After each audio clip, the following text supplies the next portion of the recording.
Willie Fry was a professional football defensive end and defensive tackle who played for 3 seasons from 1978 to 1980. Fry was born on February 23, 1955 in Memphis, Tennessee.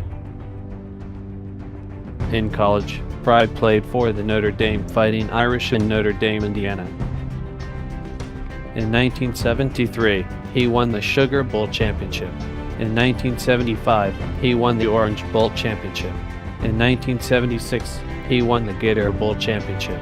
In 1977, he won the national championship. Fry was drafted by the Pittsburgh Steelers in 1978 in the second round as the 49th overall pick. Over 3 seasons, Fry played for the Pittsburgh Steelers. His first and only team was the Pittsburgh Steelers from 1978 to 1980. Here are some highlights from his 3 years with the Pittsburgh Steelers. In 1979, he won the Super Bowl championship. In 1980, he won the Super Bowl championship. He passed away on July 10, 1998 in New York, New York.